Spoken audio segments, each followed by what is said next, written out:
So, good afternoon, councillors, officers and members of the public. I wish to run through some housekeeping rules. Can I ask that all mobile phones are either set to silent or switched off?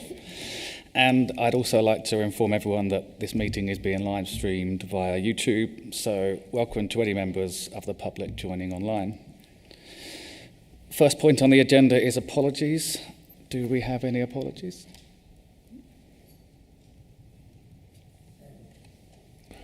I'd suggest Councillor McElhenney, unless he appears in a few minutes. Yes, Chair. We haven't received any formal apologies for the meeting, and we have no substitutes. Thank you both. Second on the meeting is the minutes of the previous meeting that we held on the 29th of September. Do we have any updates from officers following those minutes? No? Good.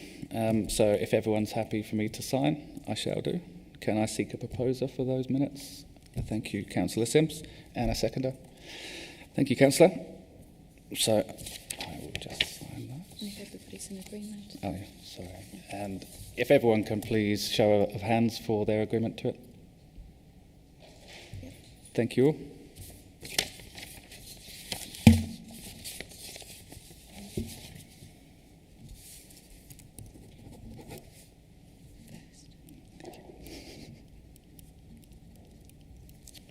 Almost. Thank you. And third on the agenda is declaration of any interest. Are there any on our subject matter today? No, thank you. So then, first point is our internal audit development plan for 2026-2027. Can I invite Rachel Ashley-Corn to present the report? Thank you, Chair. So this is just a brief report from Internal Audit today to talk to you about the development of the internal audit plan for 2026-27. So it's just to give you an insight into the process that I'll be following to develop a draft internal audit plan for your review and approval, which will come to this committee, I believe at the start of April 2026, for you to review, and that will then inform our schedule of work for the year. So within the report, I've just set out briefly the process that we'll be following to develop what will be a risk-based internal audit plan. So it will include consultation with leadership team, review of risk registers and corporate plans for the year ahead, and also understanding a map of our own assurances that we already have from other sources and internal audit previous coverage, and looking at our complete audit universe, which sounds like a very exciting word for essentially a list of everything we could ultimately audit across the organisation in all of our different service areas, to think of any areas where actually we haven't got that right level of assurance that we need. So this triggers the start of that process. So if endorsed by the committee today, I will start work on developing the plan on this basis. I just also wanted to give you an insight into the requirement of the internal audit standards for audit plan setting, so that you can be reassured that it would be in line with those as well.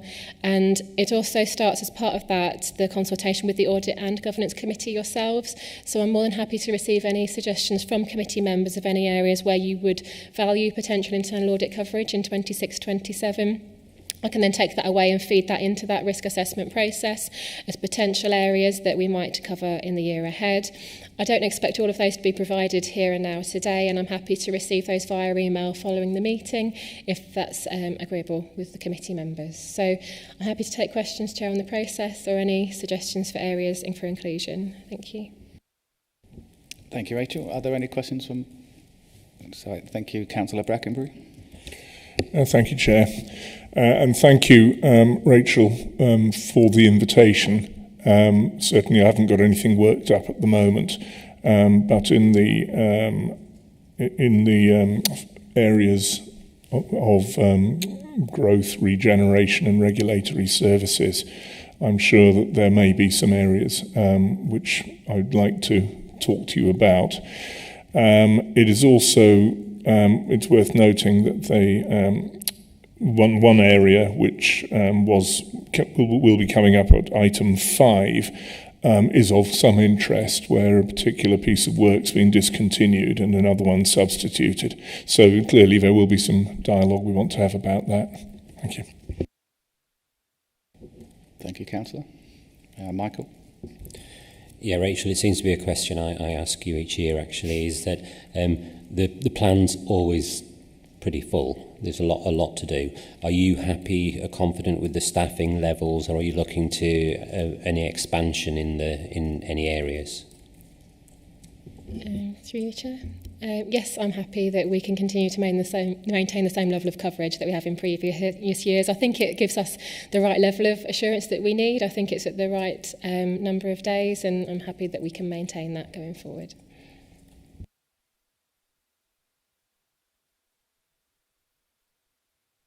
Maybe then just one from me, if you don't mind, Rachel. So, just because it was a particular interest of mine, so EHCPs and EOTAS, it's recently has moved from West Northants to North Northants. So what work are we looking to do as part of that shift of process into a new council, if you will, for next year? Thank you, Chair. Yes, I think it's a potential area. Whenever we've had any services that have disaggregated or have moved over, that tends to prompt an internal audit review, because we want to make sure that processes have been reviewed as part of that process and are being embedded in practice in the new organisation. So that may well be an area for us to include in 26-27. Thank you. Do we have any other questions? No? Well, thank you, Rachel. So in that case, I will present notes. So we've gone through the notes, and we want to note that the proposed approach for the development of the internal plan for 2026 has highlighted any risks for consideration in the planning process where the committee seeks assurance and the year ahead. So in that case, can I have a proposer for the plan? Thank you, Councillor Conway, and a seconder. Thank you, Councillor Eglin. So then, can I have a show of hands for all those in favour? Thank you all. In that case, if we can move on to point 5 of the agenda, which is the internal audit development plan. And again, Rachel.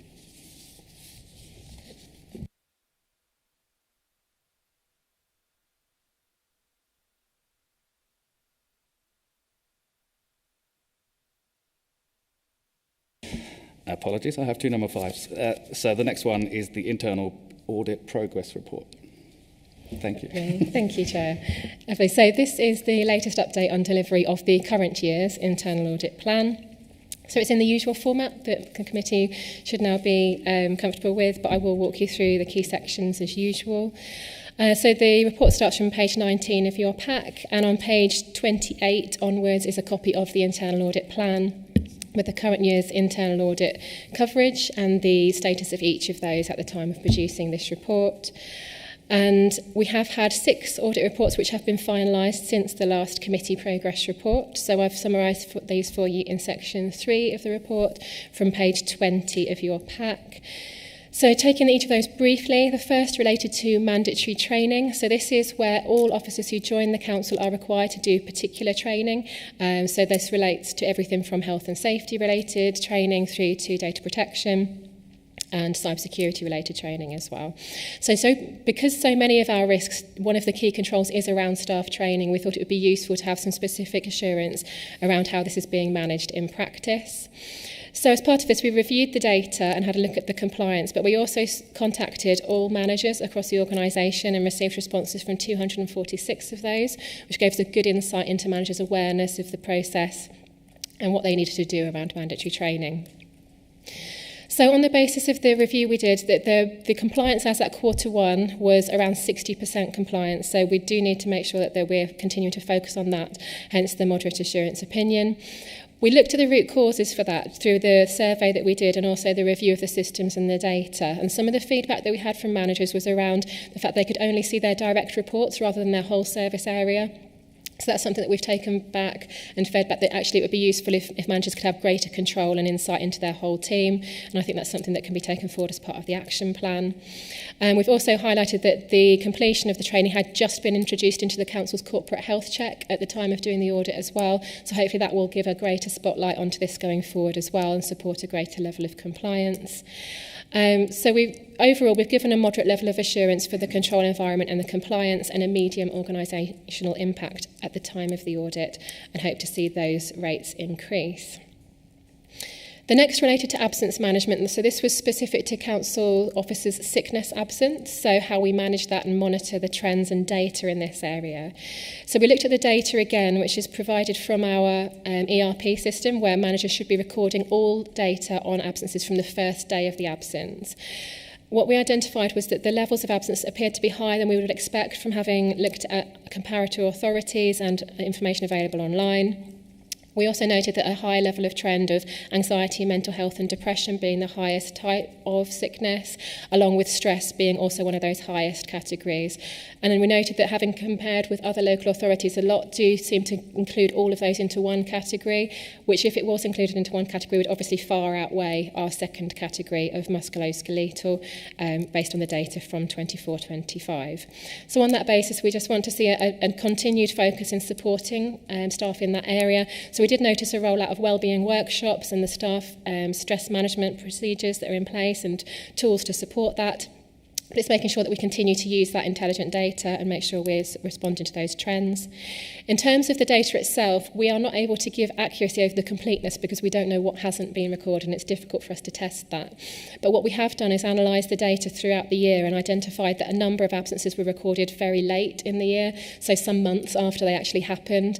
And that does have an implication in that the absence data is being underreported at the time. But it also means that any trigger points that are being hit during that period are not being highlighted by HR because they're not on the system at that point. So we have made some recommendations around this to support the compliance with the expected arrangements because we've given a good level of compliance, a good level of assurance on the control environment as it's been designed, where we have trigger points, we have processes in place to support a return to work process, for example, and ensuring that that's suitably supported.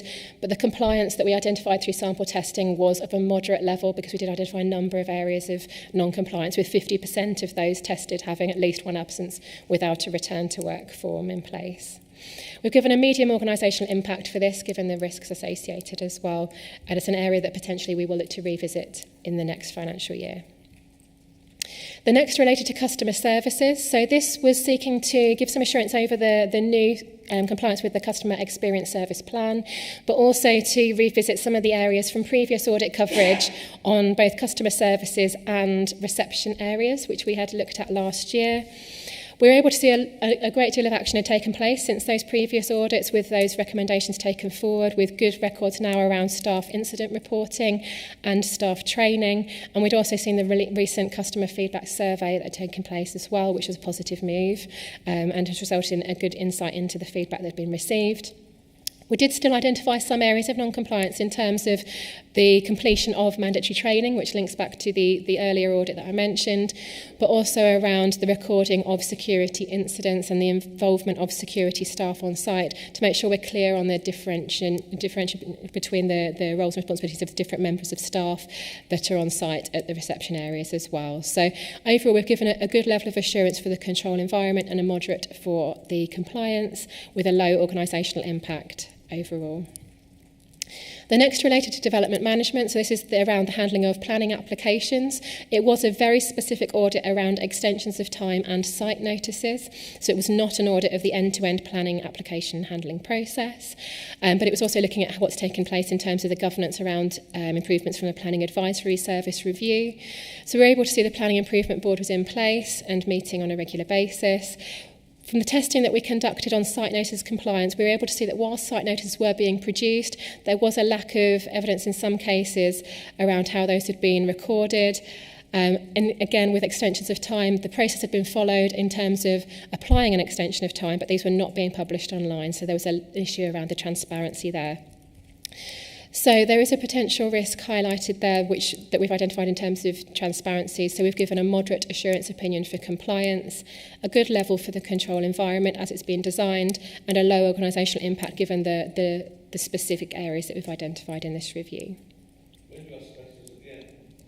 Yes, if that's okay. Yeah. The next audit related to an area in adult social care, where we have two services which are supporting individuals with their money. So this is not through a formal deputyship or appointeeship scheme. This is just where we have people that are using our provision who have some support on a day-to-day basis with their money. So we were reassured by the checks that are in place, including DBS checks on the individuals that are performing this support. and the inclusion of the support in agreements that are being set out and agreed with the service users, as well as to the support that they need. We were also pleased to see audit processes and checks in place by independent officers to make sure that record keeping was accurate and that we were triangulating evidence between the bank statement, the cash tin and the receipts to make sure we're happy that everything is being accounted for in terms of those monies. But we did identify that some of those audits were not taking place as regularly as we had expected. Whilst they had all been subject to an audit, some of them had not taken place on the frequency we expected, the shared life scheme specifically. We understand new logs have just been introduced, which will help with this to ensure that all of these cases are monitored and revisited as needed. We also identified that some of the agreements had not been signed by the service user or their representative. So again, that's something that needs to be tidied up and something acknowledged by the service area that they can take forward. So again, we've given a good level of assurance on the control environment, particularly with the levels of checks that are in place, and moderate assurance for compliance, whilst some of those controls are being embedded in practice and the frequency of those, with a low organisational impact from the findings of our testing. And the last audit that's mentioned in your report was actually a 24-25 financial systems audit, which is part of our shared service. So the payroll service is provided by West Northamptonshire Council. The audit is performed by Cambridgeshire County Council, so I have just shared with you their findings. These are not my opinions or findings, but I've included them for your assurance purposes. And they give us the assurance over those key financial systems. So overall, they were happy with the separation of duties in place and the controls around the key processes around starters and leavers, for example.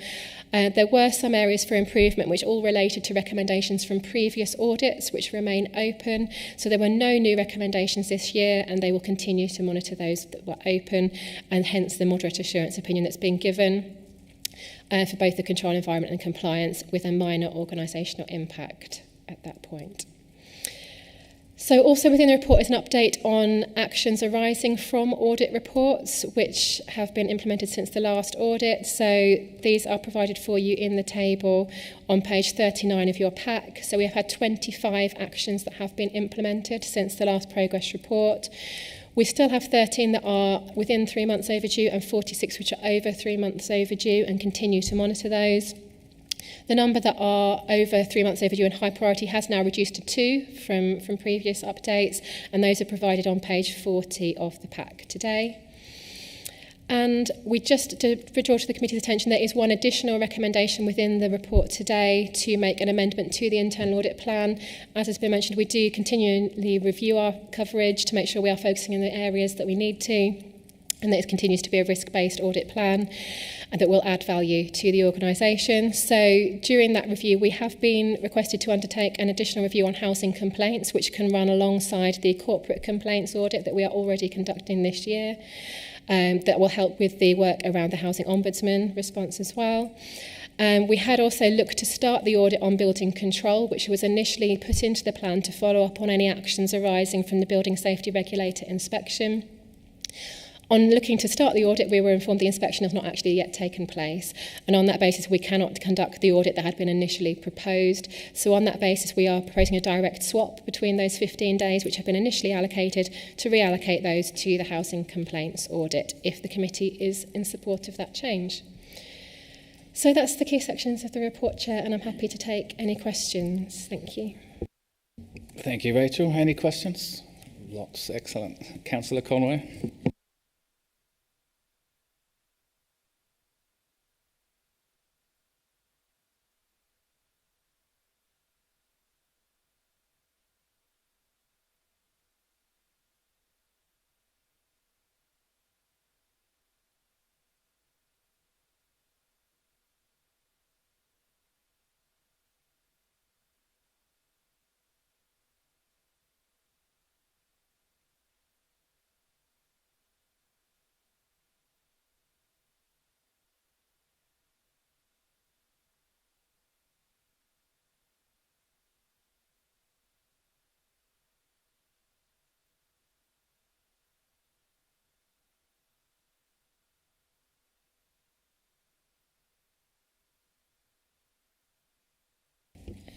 Through you, Chair. I think in terms of response rate, it was perhaps, we thought it was a reasonable response rate given that we had contacted so many managers across the organisation.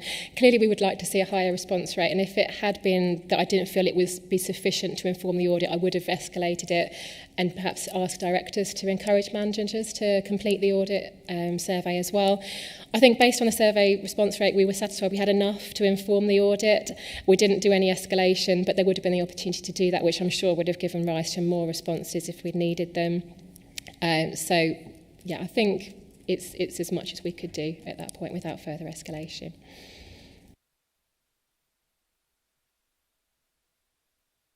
Yes. Then we're going into the next one for myself. I was into the absence management. Where to start? So you've got, in the report, you've said that on average, it's 13.45 sick days per member of staff. Now, I know some are going to be more, it's out of our average work, but on average, that seems like an awfully high sick figure.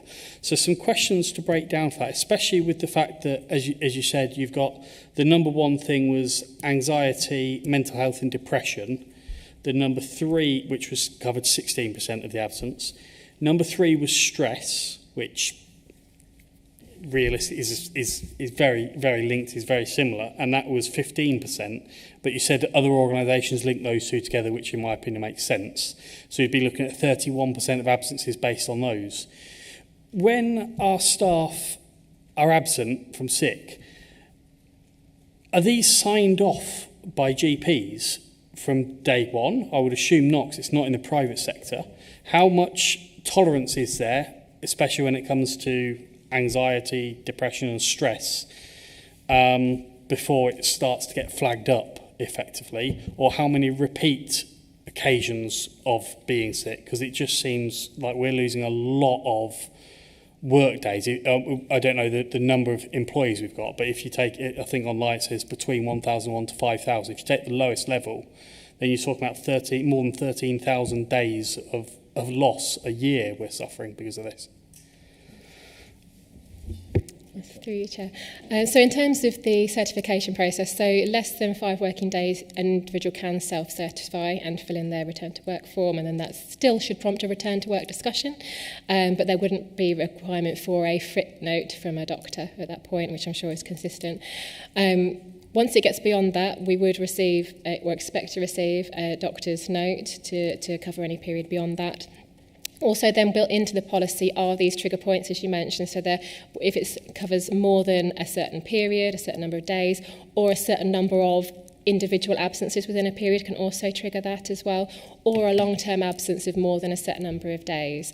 So any of those can be a trigger point that's hit, and those are monitored within the data as well, which is why we've given, I'd say, a good assurance on the control environment, because these are all built into the system.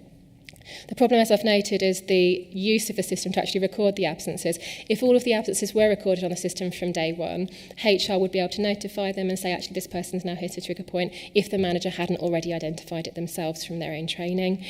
So it's making sure we're making the best use of the systems we already have at our disposal to do that. So in some cases, the absence wasn't being recorded until the person had returned, so there wouldn't have been an opportunity to identify those triggers and make sure that the right process was being applied. So we did identify a sample of, we selected a sample of those that had hit the various trigger points and looked at the compliance, and that was again patchy in terms of the compliance as I've noted in the report, in terms of the compliance with all of the key stages, to ensure that the right meetings were taking place and the right letters were being sent to the individual to support them through their return to work. So that is something that needs to be taken forward and would hopefully be supported by ensuring it's on the system, and then you get the right HR support throughout the process as well. Okay. I think, linking back into that, I think you gathered in the report, didn't you? Was it 56% of the sample testing, 56% are not doing back to work discussions, was it? So surely that's going to be missing out on a substantial amount of those trigger points if we're not following the procedure that's in place to stop this from happening. Yes, so in the sample that we looked at, of the officers that had absences, it could be one or multiple absences, 50% of those had not had a return to work on at least one occasion. So they may have had them on some occasions, but not on all. So it needs to be that consistent control, because it needs to be, it's about making sure people are supported and we're understanding the reasons supporting absence, but also as a deterrent to anyone who actually it's perhaps not needing that time, that they know they have a return to work, again, is that form of control as well. So absolutely a key control, and why we do the testing on that as well. So it does need to be reinforced to managers, and that's all part of the action plan to support that compliance going forward. So I would hope to see, as I say, an improvement in that area. Thank you, Rachel. Councillor Pengilly.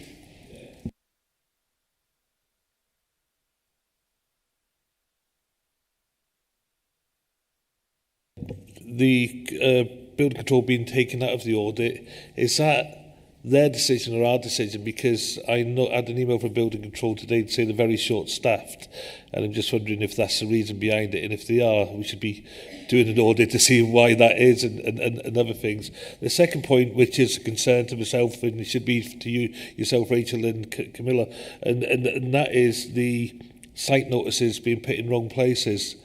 That is absolutely terrible after what happened earlier in the year or last year under the last council.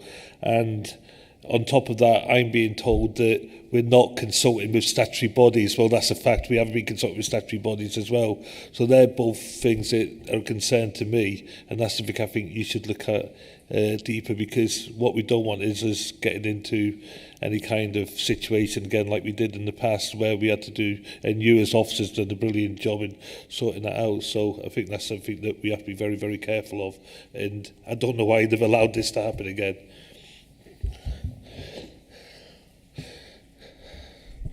Thank you, through Chair. So on the building control audit, as I say, we'd initially looked to follow up on that in external assessment. So as that hasn't yet taken place, I think we can take some assurance from that when it happens that they are professionals in that area. They'll probably do a more in-depth job than we would in terms of the specific standards and regulations.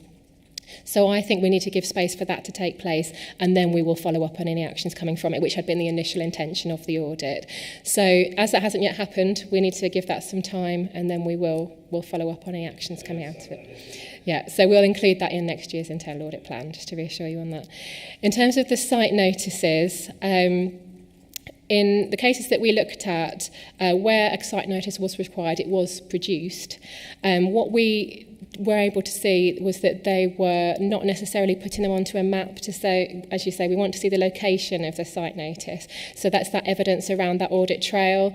So we want to see the date it was erected, the person that put it up, and exactly where it was placed as well. So it's not that we think we've not got anywhere we have flagged them as being put into the wrong place, but we just need that assurance that we've got that evidence and record keeping around the site notice itself.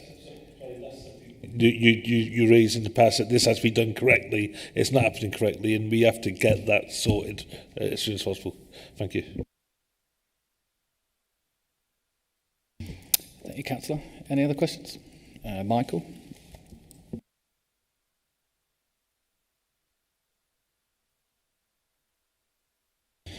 Yeah, I wanted to carry on from what Councillor Conway was saying about the sickness side of things. What are we doing to make it more integral that we do return to work processes without failing it? Because in my role as a truck driver, if I'm not done my return to work role, it's a health and safety issue. I could go out on the road and do whatever and anything could happen. What are we doing to make it an utmost importance that we bring rules in place where they have to follow them? Yes, so this was, as I say, one of the key areas in our action plan that's been agreed with HR to make sure we have an awareness with managers, to raise awareness around what they should be doing with staff absences, the importance of return to work, and doing some work around that. So I'm sure that will be reinforced as part of that. As I say, I do think it'd be useful to revisit this particular audit next year and see whether that uptake has increased in terms of return to work completions and all of the risks associated with this, as you mentioned. So I've been reassured that it will be a priority area to raise with managers. Are we going to keep an eye on it? From an internal audit perspective, we won't be looking at it again until we do an audit, but as to whether or not HR and management will be doing checks in the meantime, that would be for them to determine whether they want to have that oversight going forward as well. Claire. Thank you, Chair. So just to provide you with some assurance, so we do have workforce data, which this sickness is included, that comes now to the Budget Board every month in terms of a dashboard. So we are now tracking it, understanding what the reasons are, as we alluded to, but also ensuring that we are following it through in terms of those return to works as well. So we're tracking it all through in terms of the reports that come to CLT through the Budget Board, just to provide you with that some assurance. Okay, thank you. Thank you, Claire. Councillor Geary. On sickness and absence, yes, 13, 14 days per annum per person does sound a bit high. What is of interest to me is there evidence of organisations where they have no sickness at all, but that's counterproductive in terms of the health of staff. There is no ideal sickness level. Some organisations can go the other way and staff end up coming in, giving people sickness, etc. I do think we as an organisation need to look at sickness levels because they do sound high. And it'd be interesting to find out how that compares with private organisations. And I think the key point is why. Some organisations can be a bit lax, arguably. Some can be too strict. So it'd be interesting to see what kind of thought's being given to that. It does initially sound a bit high looking at this, but I'd be interested to find out what's going on. And the 13 or 14,000 days lost work is a figure that we need to look at because it has quite a substantial cost behind it.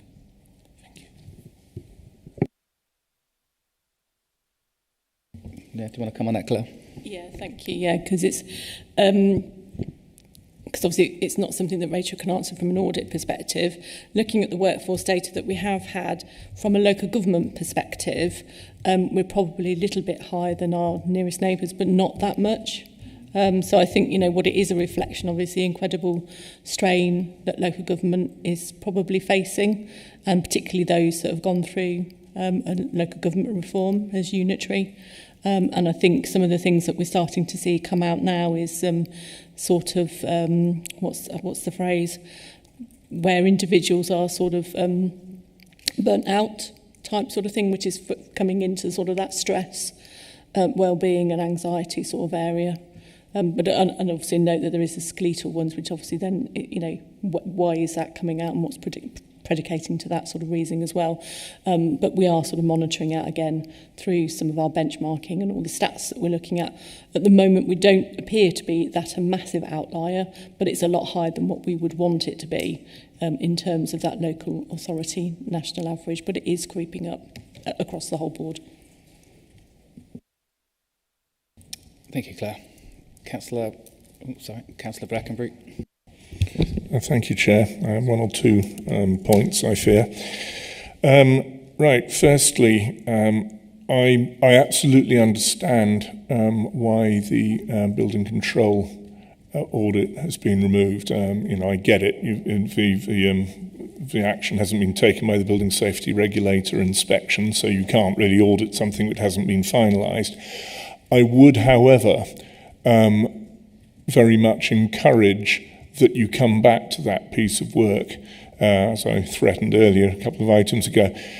Reason being that government changes have put a lot of pressure on building safety regulation, and as with other areas such as planning and development management, there is a national shortage of qualified experts in that area, and that can have a major impact on our regulatory service delivery. So that's one point. Then moving into the report at 3.12, interesting, and I endorse the discussion we've had about absences, and I'm not going into whether or not the figure of 13.45 per annum is reasonable or not. That's not the scope of this discussion.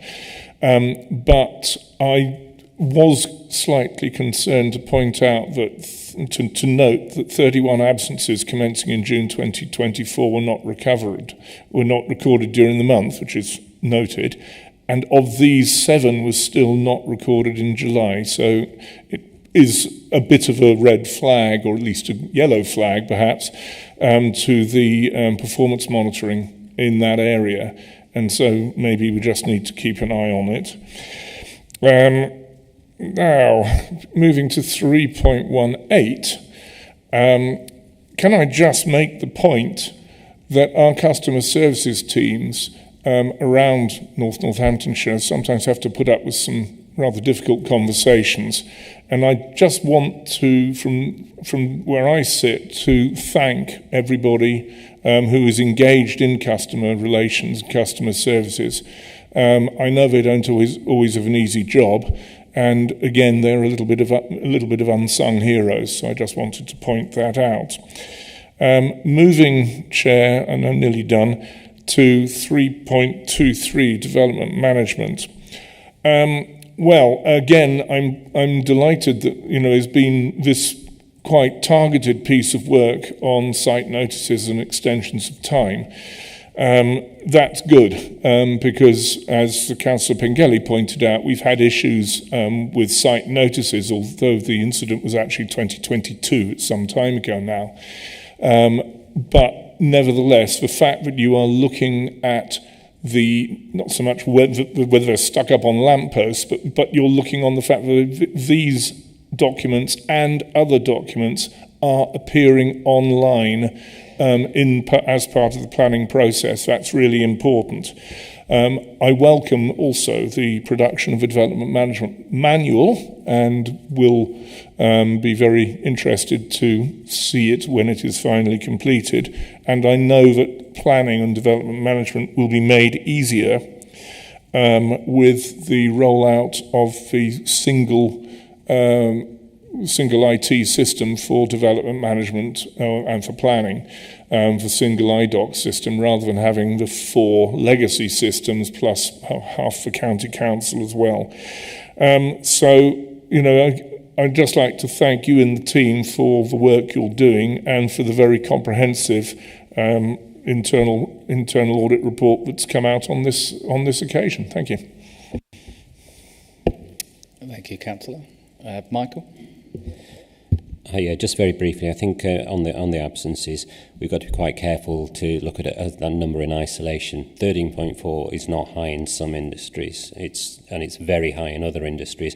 It would be quite interesting if we had a breakdown of which areas, for example, at a higher level of stress and that kind of thing. I only know from schooling, for example, if you're dealing with safeguarding issues, there's a much higher prevalence of people having stress-related ailments.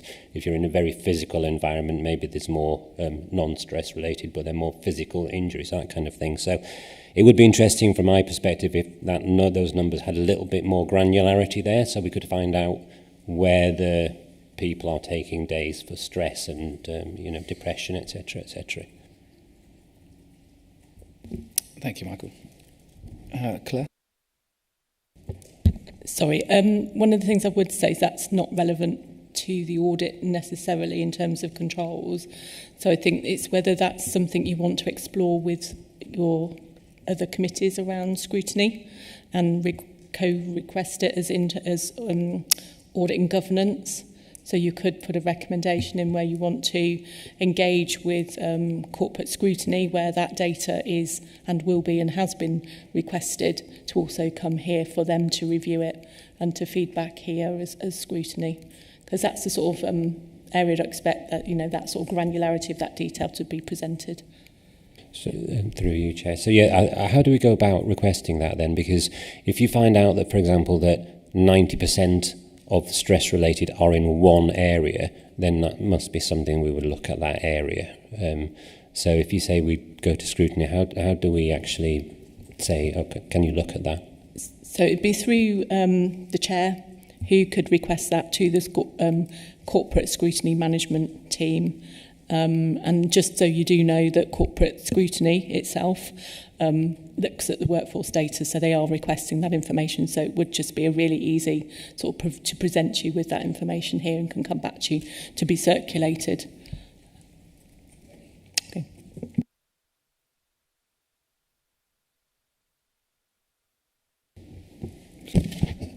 I just wanted to provide an update on the high priority actions overdue for more than 3 months. So the item around the option to tax. So we've now formally recorded with HMRC over 60 properties and had formal notification back from them. So we'll now be working with Rachel's team to clear that recommendation. Perfect, thank you. Any other questions on this point? Councillor Conway. I think I might link into what my next question was. It was about those outstanding recommendations. The number that were high risk that are overdue seems all good and well completing recommendations, but surely the high risk ones need to have the highest priority. So for it to be high risk, which would normally be more complicated anyway, but have we got schedules of when the outstanding high risk actions are going to be completed? Through you, Chair. So as I've reported, there are only 2 that fall into that category, and there are none that are under 3 months overdue, so there are just 2 in totality. So those are both that are provided here. Obviously, you've just had an update on the second, so hopefully we'll be able to close that one off before the next meeting. The other, I think, is now in a phase where we need to decide whether or not this now becomes business as usual, because I think with the review now having taken place of the intelligent client function, that should now be built into the new design. So I think, I'm hopeful we may be able to conclude that one, because the work on the review, as I've reported, has now concluded. I just wanted to give it a little bit of space to see what comes out of that in terms of how we develop that effectiveness review for the new function as it will be. And then I think we may be able to close that one as well. So I remain hopeful we're in the right direction. Thank you, Rachel. Are there any other questions? Councillor Gunn. Thank you, Chair. This is a question of clarification, really. With regards to the payroll service, will that be subject to the IT disaggregation target for March, is it 2027? Because at the recent Joint Services Committee meeting, only WNC and NNC were represented, but the payroll system appears to be spread across 4 local authorities.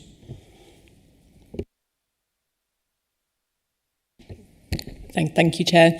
So the IT disaggregation actually excludes our shared services platforms. So that's payroll, insurance, financial operations, which covers our accounts payable, accounts receivable, and also the finance system support team. So that's called business support, which is ERP Gold as we refer to it. So all of those are outside the scope of the IT disaggregation. Thank you, Claire. Councillor Sims. Thank you, Chair. Just to loop back, and it's been mentioned, but the mandatory training response of 49% does actually really concern me. If that was my business, I'd be quite concerned. I know from statistically it helps in terms of what you need, but that does concern me that that's not somewhere a lot higher, frankly, than that. The sick day level, not knowing this sort of sector, I don't know how that realistically compares to this area. But again, if I was looking at it from my business perspective, I'd be shut, frankly. I'd be really quite curious to know how many days that actually equates to within the North-Northants Council. So we're surmising that it could be this. I'd be interested in a figure that we could have some awareness of, please. Rachel.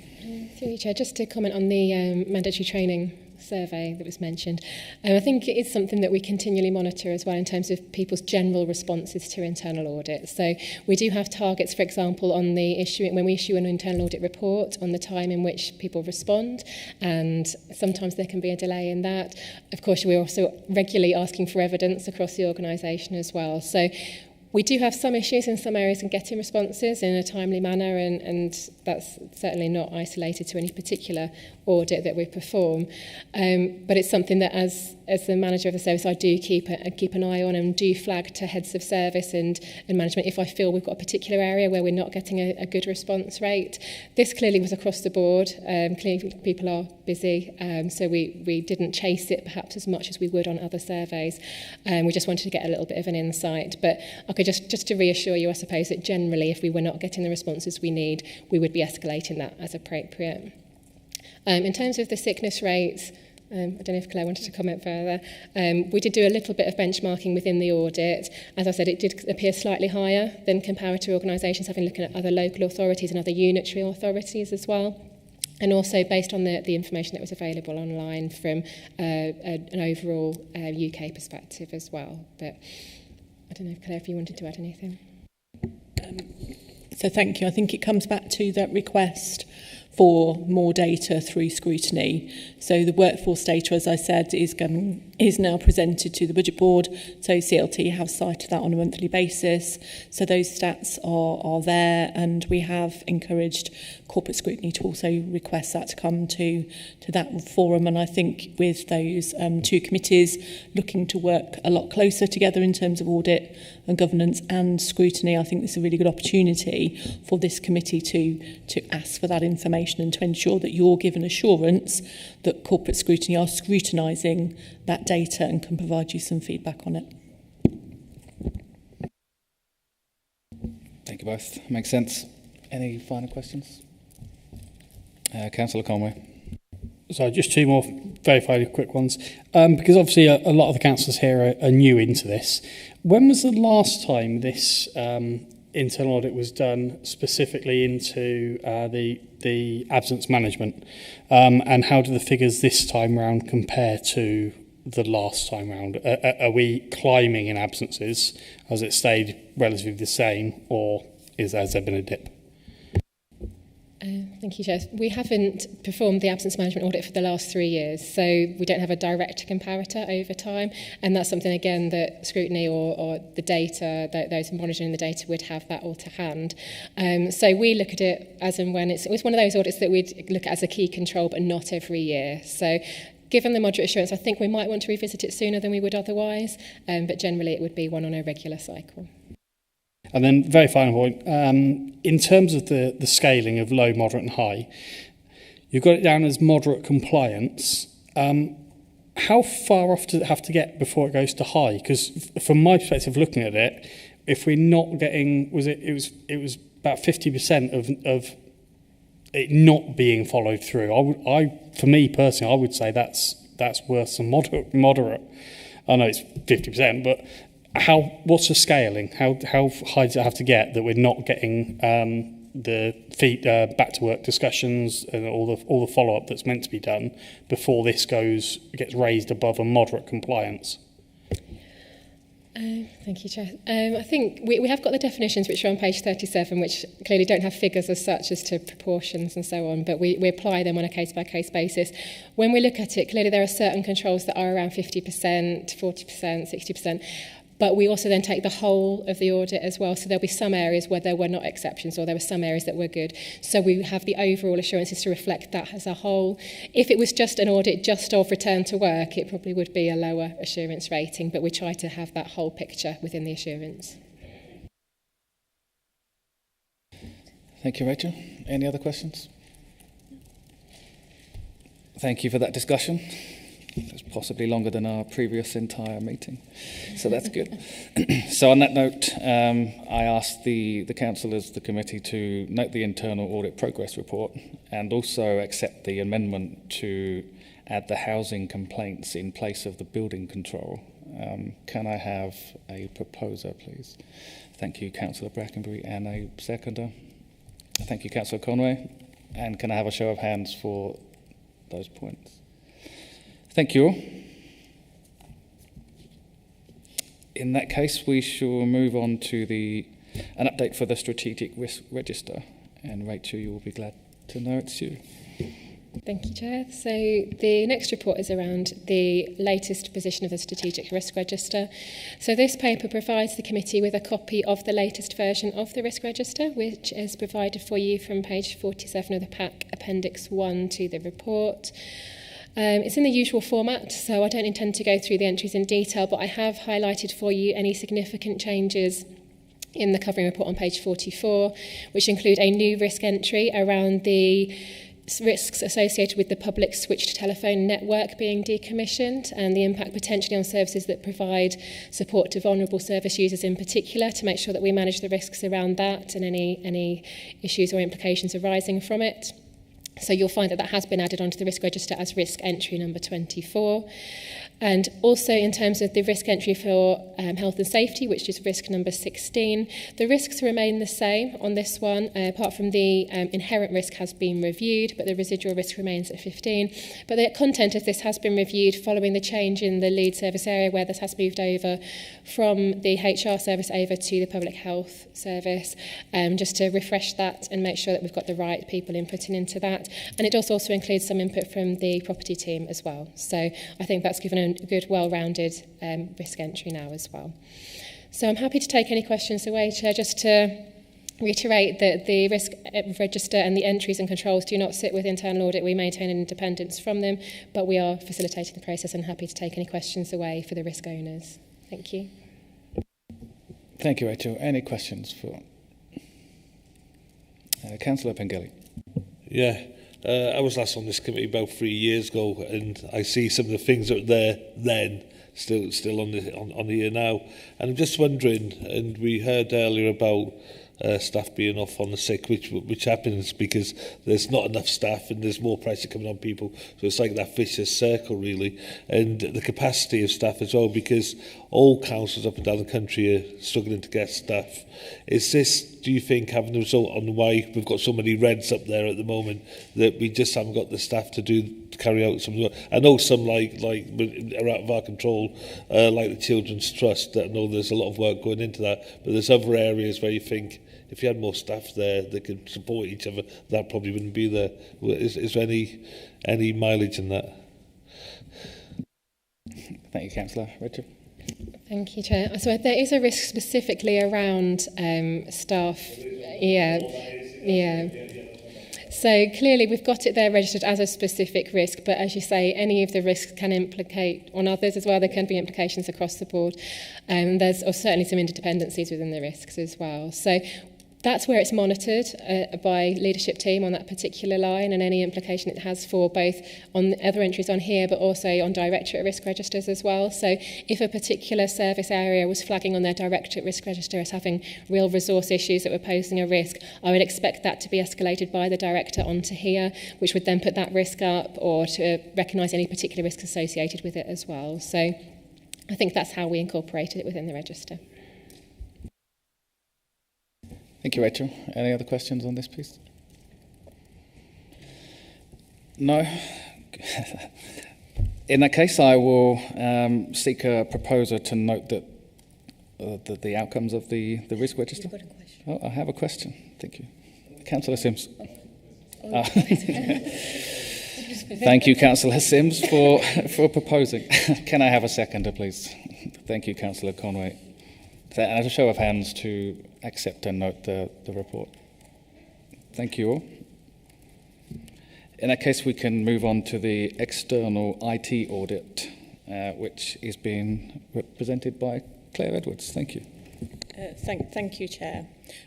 What I would like to do is to welcome our external auditor here today, who will be presenting the report. But what I just want to say is that the report before you is going to give you an outline of what our controls are for our IT systems for 24-25 that's been carried out by our external auditors in providing assurance to you around our financial statements for 24-25, which will be coming to you later in the year as those final reports. So I will hand over to Paul, and welcome to our committee meeting. Thank you. So in front of you is our external IT general control report. What we do is we take a look at the IT systems that feed into your financial statement. So mainly that's your general ledger, so that's your unit for the ERP Gold, which also has your accounts payable and accounts receivable. You've also got your cash receipting system, which is Hay-centric, and then a few legacy ones, including your revenues and benefits systems. I think it's probably worth putting into context, you're currently on a bit journey, and you have been on a journey since vesting. You inherited a lot of legacy systems, which you had to keep running while you harmonised your council tax over 3 years. So compared to the 23-24 report, where you'll see in this report there were 19 recommendations from the prior year, 18 of those related to legacy systems which are now not applicable. Our reports kind of looked and said, we've got 2 recommendations, both very minor, but what they do is they feed into our audit risk assessment when we plan our main financial statements audit. So I'll just quickly go through the 2 recommendations. There's one in relation to Hay-centric, where what we do is we look to see whether leavers their access is revoked on a timely basis. As part of that, we identified one case where it wasn't revoked on a timely basis, obviously, and this is on page 66 of the pack. Obviously, best practices when they leave, their access is revoked. I think procedures are being improved to put this in place. It is, because it's a hosted system, the expectation is that West, as the host, will revoke the access. But what you're doing is improving your procedures to make sure they're notified on a timely basis and kind of build it into the leaving process that access is flagged so that it can be requested to be removed. The second one is in relation to your Care First, which is your adult social care system, and is in relation to passwords. Obviously, we're aware of all the issues that are going on, and the complexity of passwords is increasing, or the expectation and the council's policy. What we found was that in this system, the council's policy for setting up complex passwords didn't apply to this system. So as you can see, management have introduced a new requirement to make sure that they are complex and they are required to be changed in line with your policies. I won't take any further because there's not a lot more to say, but I'm happy to take any questions. Thank you, Paul. And I would just say that it was generally a very positive report. So thank you. Any questions? Councillor Conway. Just a couple. It's not specifically to the actual audit that's done. It was more to our side. Is there a reason why this is being done as an external audit and not an internal audit? Is there not facilities within council to do it internally? Then linked into that, how much did the external audit actually cost, and was it value for money to do it? Obviously, it may be statutory that we need to do the audit, but was there value for money doing it externally? Thank you, Chair, and I will probably pass that over to Paul to answer. Thank you. It's part of our audit requirements, so as part of undertaking our audit, we are required to gain an understanding of the IT control environment from financial statements, so we have to undertake this work. In the past, we were able to rely on the work done by internal audit, but the difficulties of doing that and the amount of work that we have to do to be able to conclude that we can rely on that far outweighs and the cost of us actually doing the work. So it's feeding into our audit risk assessment.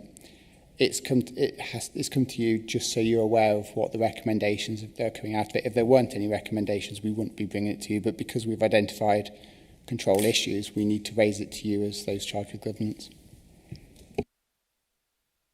Thank you, Paul. I'll just come back to the fees. So the fees are set out nationally through the prescribed PSSA, which I can't read, procurement PSAA.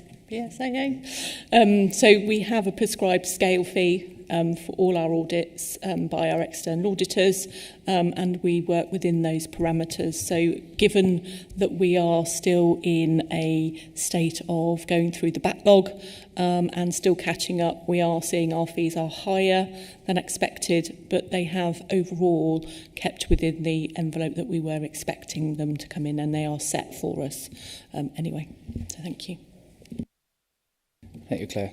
Councillor Pengelly. Yeah, I'm just wondering if anybody's aware of what happened to the ICT value report. That there was a committee set up by Guy Holloway on the request. It was when I was chair of scrutiny of a guy called Jason Smithers, who used to lead the council, and that work seems to have stopped, and it was because our reliance on West North fans, we're paying them a lot of money. Just wondering, would it be worth us bringing that back on board? I know the pressure the council's been under, and I think it couldn't get the bodies together at the time, so it's no one's fault, but I'm just wondering where we are on that. If we're still relying on West North fans for quite a few of our functions, it's cost us a lot of money. We should look at how we can bring that back in-house, so it's being controlled by us, no one else. Yeah, thank you, Councillor. Yeah, thank you, Chair. So that's part and parcel of the IT disaggregation work, which actually goes to the Shared Services Joint Committee, so it has member oversight already, but it's a separate piece of work. I don't know if it would belong here at Audit and Governance. It probably more than likely sit within scrutiny, which is where it started off in that request. So I think you'll probably see that galvanise more as we go through the disaggregation work. And seek to obviously split services by March 27 is probably where I'd expect that to sit. I did read earlier there was on one report an issue with harmonisation and disaggregation and stuff like that, and we're not doing it as quick as we can, and if it's costing us millions of pounds each year, it should be pushed up, and I know that's what Guy wanted and Jason Smith has wanted at the time. Thank you. Thank you, Councillor. Councillor Garner. I know this lies outside the Section 2 scope and summary of work completed, but following on from Councillor Pengelly there, I was somewhat disturbed when I saw the Joint Services Committee meeting the other week, when there seemed to be quite a heated disagreement between WNC and NNC with regards to the potential benefits and downside risks of IT disaggregation. Now, I understand that obviously that falls under the Joint Services Committee, but I can't help feeling that the executive are marking their own homework there. So will it come to Audit and Governance? Will it go to scrutiny? Because, as I say, from some of the comments I saw from WNC, I found that quite worrying, and I think someone certainly needs to be it can't be both the best thing since sliced bread and a potential disaster. Someone is going to be right and someone is going to be wrong. Thank you, Councillor. Claire.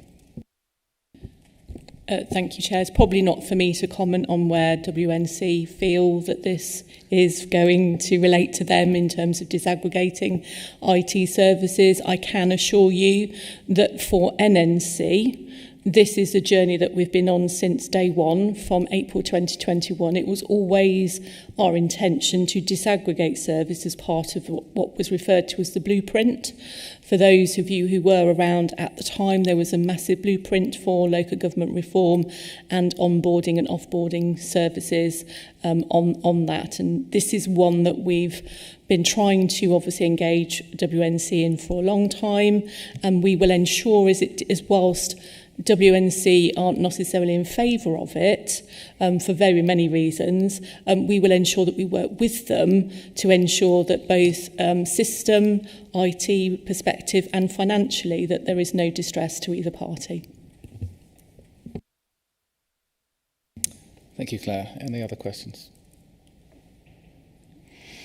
No. On that note, then I ask the committee to note the findings of the external IT audit report, and can I have a proposer, please? Thank you, Councillor Eglin, and a seconder. Thank you, Councillor Garner. Pick one. And a show of hands to move it forward. Thank you. Next on the agenda is our anti-fraud and corruption policy and anti-bribery. If I can invite Rachel. Thank you, Chair. So these two, anti-fraud and corruption policy and anti-bribery policy, come to this committee on an annual basis for formal review and approval, which is considered good practice to make sure that we keep them up to date and align with any good practice or recommended guidelines that come into place during the year. As part of reviewing the policies this year, we've also conducted a bit of an assessment against the new requirements of the Economic Crime and Corporate Transparency Act, which introduces a new offence for organisations of failure to prevent fraud.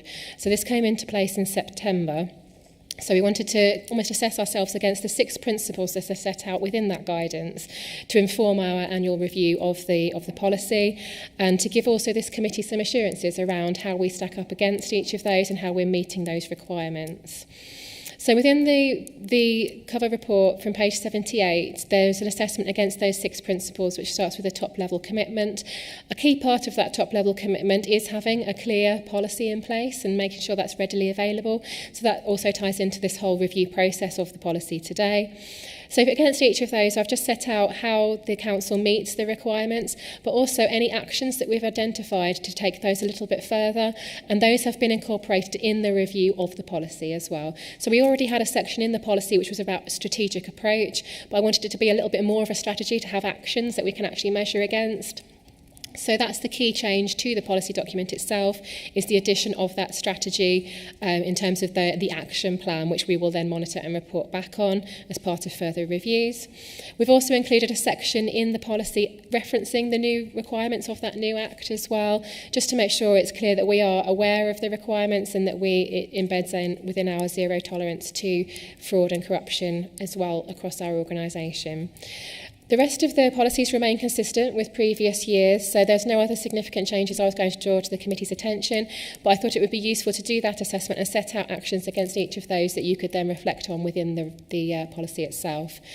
The second policy that's provided is the anti-bribery policy. There are no amendments proposed to that this year, but I still wanted to bring it to you for your review and approval in line with our usual process. So I'm happy to take questions on either of the policies or the 6 principles and to expand on those further. Thank you, Chair. Thank you, Rachel. Any questions? Councillor Brackenbury. Not really so much a question, Chair, as thank you for bringing these before us. And thank you for the masterclass this morning, or earlier before the meeting, which more or less explained why you're doing so. I mean, I have read both the policies in some detail.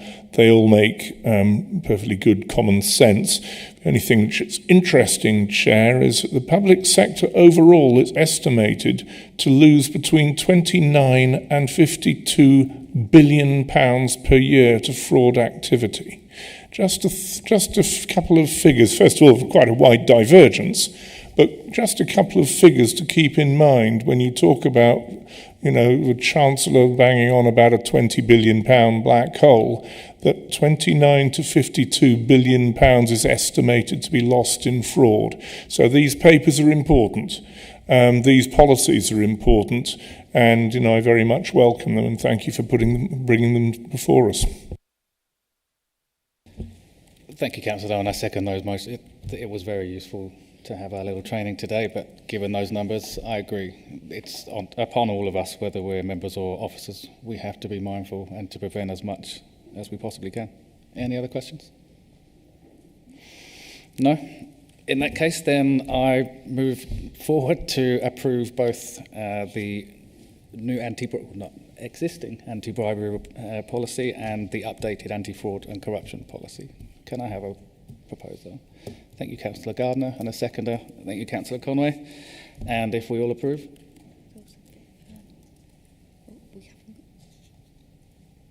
Can we just ask again? Can we just confirm the hands, please? Those in agreement? Thank you. That's unanimous now. In that case, we can move on to the next point, which is the new whistleblowing policy. And Camilla, your turn. Yes, thank you. And this leads nicely on from the report our Chief Internal Auditor has presented, and as we've received that really useful training earlier today. Members have had an opportunity to review the report and the policy, so I'll just go through some of the highlights. That the Council adopted and implemented a policy in April 2021, the whistleblowing policy, but also commonly referred to as a protected disclosure policy, to give it its legal name. This policy is in accordance with the Public Interest Disclosure Act 1998, and it allows individuals with serious concerns about activities to be able to voice those concerns. It applies to concerns about the actions of employees, councillors and external organisations in their dealings with the council. At paragraph 4.6 of the report, it sets out what a qualifying disclosure is. Members will read within the report that between November 2024 and February 25, a review of the policy was undertaken, and in February 25, a report setting out the initial findings of the review and inviting feedback was presented to Audit and Governance. The review highlighted that the policy remained legally compliant, however, did require updates to reflect the organisational practices and modernisation of associated policies. Additional areas which have required updates and have been refined in the policy, which is included within your pack, is to provide examples of what is and is not likely to fall within a protected disclosure, clearer signposting and cross-referencing to other policies, clarity on the process to be followed when a protected disclosure is made, and increased visibility on the website and reporting, which includes the creation of an online form available on our website. Following the adoption of the updated policy, training sessions will be delivered and awareness raising throughout the Council for both employees and our members. Members may have seen through the key messaging that we've undertaken as part of the fraud awareness, there was cross-referencing there to our whistleblowing or protected disclosure policy there. This policy will be reviewed on an annual basis by myself as the monitoring officer. However, I do anticipate that there may be a need to review that a touch earlier due to the Public Office Accountability Bill working its way through legislation anticipated in 2026. Chair, the recommendations are for the Audit and Governance Committee to note the review undertaken and the arising updates to the policy, and to provide any feedback on the policy prior to its adoption, which may assist the committee in its future assurances. Thank you. Thank you, Camilla. Any questions? Councillor Brackenbury. Thank you, Chair. Interesting, this is a renewal of a policy which has already been adopted. But at 4.9, I have a little bit of a problem. Where an allegation is made, which is later found to be unfounded, malicious, mischievous, or vexatious, or a disclosure is made for personal gain, blah, blah, blah, such actions will be considered as disciplinary offences. Now, I think the whole point of a whistleblowing policy is that if you make an allegation in good faith and it turns out to be unfounded, then no disciplinary action should apply. And that is not made quite clear in that paragraph. Also, at the end of that paragraph, a person will not generally be considered liable provided that they had a legal, moral, or social duty or interest in making the statement a person with a similar interest. That's just not good English. I'm not quite sure what is trying to be said in that sentence. Sorry? No. So can we just look at that paragraph? Provide the safeguard to a allegation which is made in good faith, and also just tidy up the end of that paragraph. Thank you, Councillor Brackenbury, for that observation, and certainly your training is correct that we wouldn't look to instigate any disciplinary procedures where that was made in good faith. That is entirely the purpose of the whistleblowing, so it's in their honest belief when they've made that disclosure. And as you've rightly pointed out, just a little bit of a correction there in that wording that seems to have slipped through, so thank you for that feedback. Thank you, Camilla. Councillor Garnett. Just to follow on from Councillor Brackenbury's point, the Act does actually state in section 43FA if the person makes the disclosure in good faith. So that is covered by the Act, but yes, it probably wants clarification in terms of the actual policy, because unless you're a nerdy constitutional law geek like me, you're not going to go away and read the 1998 Act. Thank you, Councillor. Councillor Pengelly. Yeah, I'm just wondering how this is working within our own council. Now we benchmark against other councils. How many people have put in safeguarding, whistleblowing,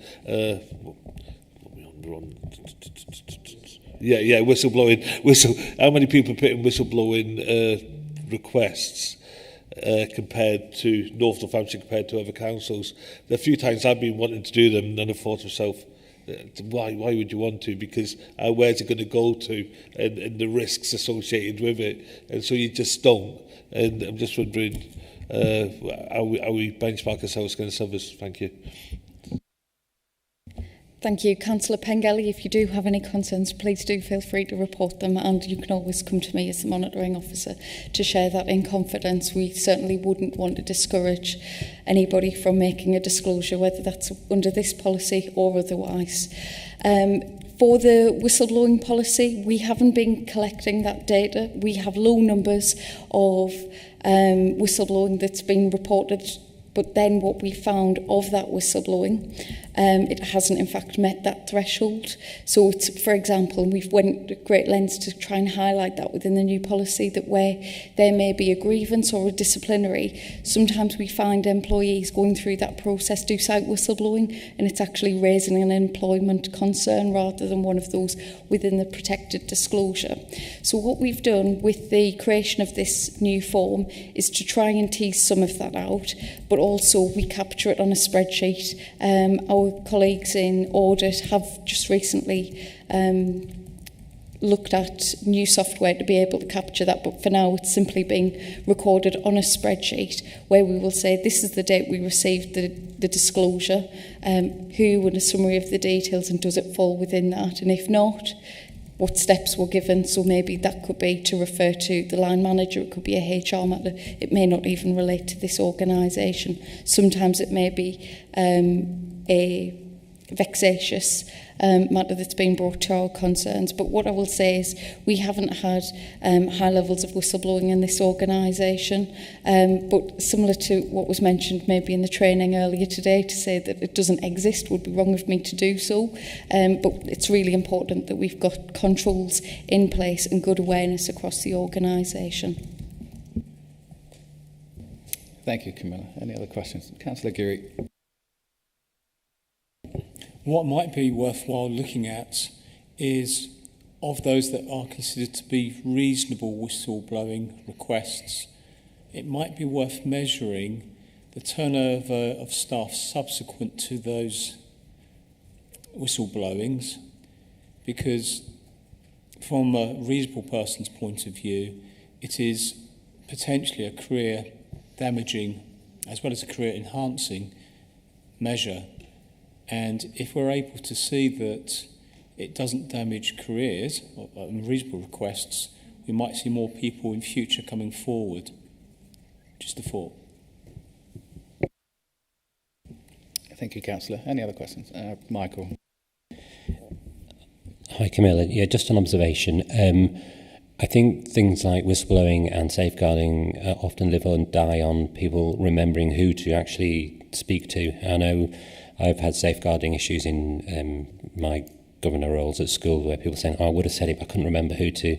You get trained, but then you get trained once a year and you forget these things. So we found it useful to have a laminate of these things, just saying this is the person. If you've got any concerns, just this is the person. Putting it next to water coolers, that kind of thing. Is that something that we do, or something I'm planning to do? That's what we're planning on doing. So it's not a physical document or a laminate, but we could, and I think it's something that you've suggested when it was the previous committee, to maybe just have this in the kitchens or as a poster for people to remember where to report any concerns if they do in the workplace. What I'm working with our customer experience team is to have that landing page to say, if you have a concern and it's this, click here. If it's this, click there. Because what we're finding is people are going outside of the system that we would expect them to be going through. So if it's all in one place, like the fraud work, like safeguarding concerns, hopefully we're getting that voice in and it's going and properly being investigated. Thank you, Camilla. Any other questions? No? In that case, I've moved that we follow the recommendations. We note the review undertaken and updates to the policy, and we are satisfied that the feedback to the policy prior to adoption will assist us for future assurances. Can I have a proposer? Thank you, Councillor Eglin. And a seconder? Thank you, Councillor Sims. And a show of hands for approval to the recommendations. Thank you, that's all. And with that, unless there are any other comments, we come to the end of the meeting. Thank you all for your attendance and see you after the new year.